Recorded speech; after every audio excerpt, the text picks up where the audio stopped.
Merci beaucoup.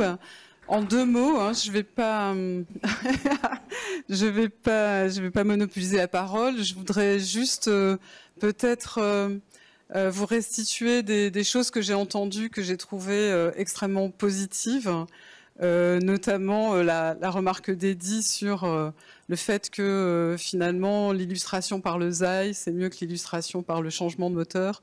Et je pense qu'il y a une ambition en fait et une dynamique qu'on retrouve dans les discussions qui est totalement intéressante et je vais dire qui nous change des discussions un peu blasées qu'on va avoir sur les thèmes récurrents qu'on évoque sur la décarbonation, les enjeux de réindustrialisation dans nos contrées occidentales. Par contre, les défis sont très sérieux, les défis sont très complexes, ça a été dit à plusieurs reprises. Et je pense que ce qu'il faut vraiment retenir, et c'était un peu l'objet de notre programmation de la journée, c'est que, en fait, il faut complètement se décaler de notre façon de réfléchir par rapport à la transition telle qu'elle est discutée en Europe et en Occident. Et là, je fais une petite parenthèse, et je ne suis même pas sûre qu'elle soit très bien discutée en Europe et en Occident.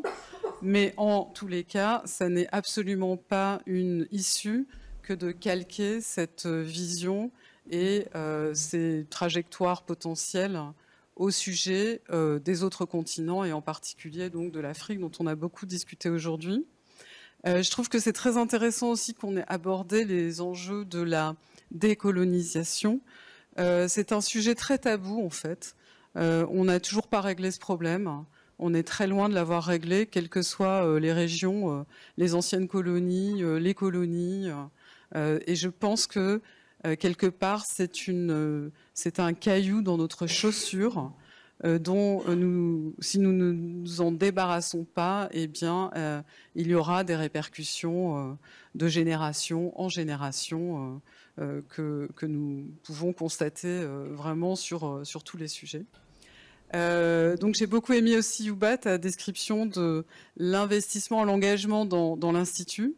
Moi, je suis très contente de vous rappeler que l'Institut TTI.5, c'est aussi une initiative qu'on a créée à l'École des Mines de Paris il y a 2 ans, en réponse à l'injonction du GIEC à l'action, et en disant, eh bien, nous, en tant que scientifiques, on va répondre de notre façon, c'est-à-dire qu'on va essayer de faire remonter nos recherches, de sorte que l'École des Mines de Paris puisse coordonner un peu toutes les disciplines dont elle dispose et tous les savoirs et toutes les pépites qu'elle contient, et rayonne à l'aune du débat public national, international.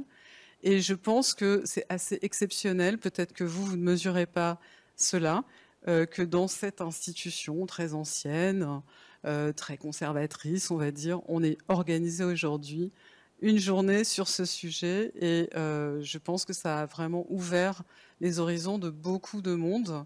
Je suis très très contente et ravie, puisque j'ai aussi entendu beaucoup d'échos positifs sur les débats. Donc je vous remercie vraiment tous pour votre participation très active.